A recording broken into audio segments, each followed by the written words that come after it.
हाँ, तो मैंने गुरुजी से पूछा ये हुआ क्या? तो कह रहे हैं ये जो 90% लोग बक बक करते हैं, सत्संग सही से नहीं सुनते, इन 90% लोगों ने तेरे कर्म काट दिया। तो मैंने बोला मेरे मेरे कैसे काट दिए? कह रहे हैं मैं तो कह रहा हूँ ना 90% दुख तो मैं कटवा देता हूँ, 10% तुम्हें भुगतने होते हैं। तो मैं कह 90% कैसे? कहते हैं दस्याने सी कि नींबू की तरह निचोड़ देता हूँ। तो कह रहे हैं ये लोगों ने मैसेज ना सुन के और ये सब कुछ करके संगत ही तो संगत के कर्म काटे, नींबू की तरह निचोड़ संगत ही रही है। तो मैंने कहा ले ये क्या हो गया? कह रहे और की ए मैसेज ना सुनना मेरी महिमा कहने नसी गाने फोटो रख के इस फोटो रख के तो जुतियाँ मार रहे हो और गल्ला यहो जियाँ कर दे हो। तो फिर ऐसे लोगों के साथ रह के क्या करना, तो सारे ग्रुप छोड़ दो। तो मैंने सोचा एवे मजाक कर रहे हैं, सुबह उठूँगी तो सब नॉर्मल होगा। तो मैंने सीरियसली मैंने इस बात को सच बताऊँ तो सीरियस लिया ही नहीं। तो मैंने बोला 90% कष्ट कट गए?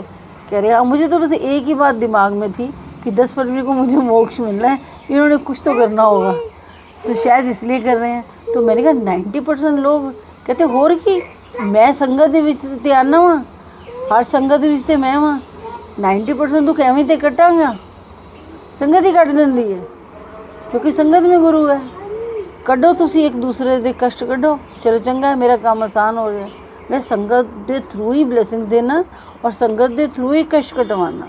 तो मैंने बोला अच्छा ये था, अच्छा चलो ठीक है कोई बात नहीं, मैं सुबह उठ के मतलब अपने आप को एग्जिट कर लूँगी। कहते कोई लोग नहीं, लोगों ने कष्ट काट देते, तू शुक्राना कर। मैंने तो बोला फिर सत्संग, कह रहे सत्संग पहुँचते रहेंगे, सब दी जिम्मेवारियाँ लाना, एक एक करके सब जिम्मेवारी आएगी, सब दे कष्ट कटवावांगा, इस तरह ही कटवावांगा। तो मैंने बोला अच्छा ठीक है, कोई करदा गल्लां तो अच्छी गल है, मैं बैठा हुआ ना, नंबर तो मैं देने ना, मैं ऊपरों सब देख रहा हूँ, तू फिक्र ना कर। तो मैं बस फिर परेशान हो गई, सुबह उठी और मेरे को 5 बजे के इतना तेज़ बुखार हो गया। अब जो कुछ देखा होगा, डर गई होंगी ना, शरीर डरता होगा, मुझे पता नहीं चलता।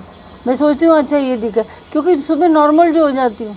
और जब ये सब संगत विज़न पे आया तो अश्विनी ने मुझे बोला ले मैं तो ये रोज़ देखता हूँ, तो रोज़ तो थोड़ी देर में नॉर्मल हो जाती। लोगों को नहीं पता, लोगों को भी गुरुजी दिखा रहे हैं वो मोर के पंख और वो सब सच है। फिर नूरी ने बताई सारी बातें, तो वो भी सारी सच थी।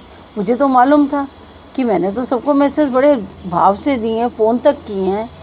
गौरव खुशबू को भी मैंने फ़ोन किया, गौरव खुशबू को मैंने फ़ोन करके सत्संग भी सुनाया।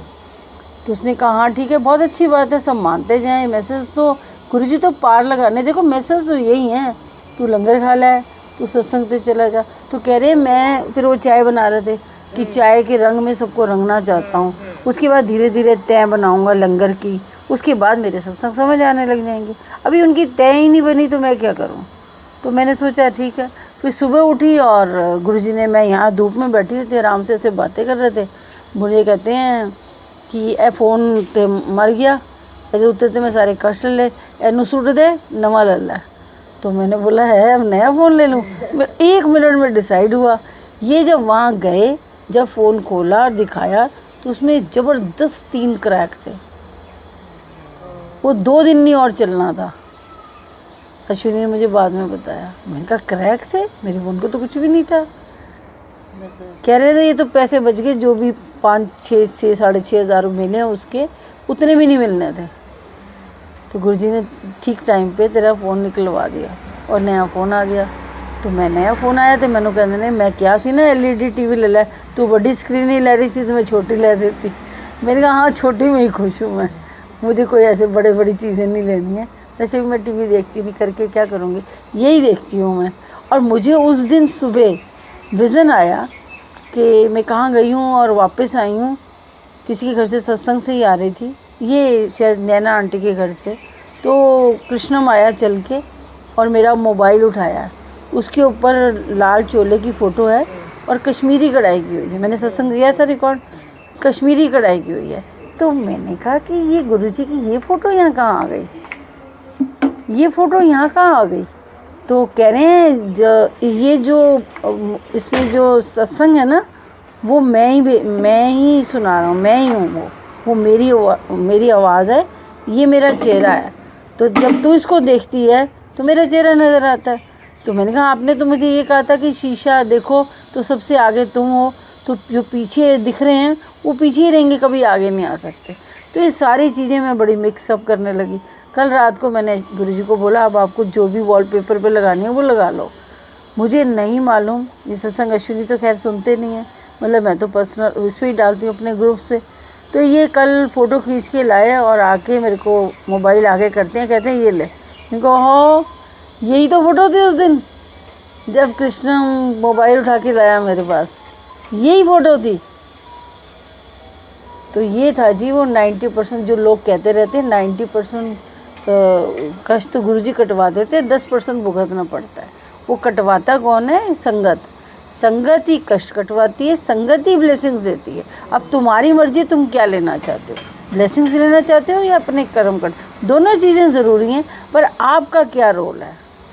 इंडिविजुअली कोई ये सोचे कि मैं किसी को ब्लेस कर रहा हूँ या मैं किसी के कर्म कटवा रहा हूँ। अगर तुम किसी के कर्म कटवा रहे हो तो इसका मतलब तुम उसकी बुराइयाँ कर रहे हो बिना बात के, और अगर तुम किसी को ब्लेस कर रहे हो तो वैसे ये जो किसी के कर्म कटवाता है वो ब्लेस करना ही होता है। और अगर तुम्हें ब्लेसिंग्स चाहिए तो सबकी तारीफ़ करो, क्यों बड़ परंतु लेकिन लगाते हो। आराम से चलो, मेरी लीला तो ऐसे ही है, आंदे जाओ मेरे पीछे पीछे, वेखो मैं तो किथे तक किथे लै जा। और जोड़ा मैनू नहीं समझ पाया वो जितों शुरू हो किया जी ना उतने वापस छड़ के आवांगा। चिंता ना करो, वो भी जिम्मेवारी गुरु जी की है। ये उन्होंने मुझे, जय गुरु जी।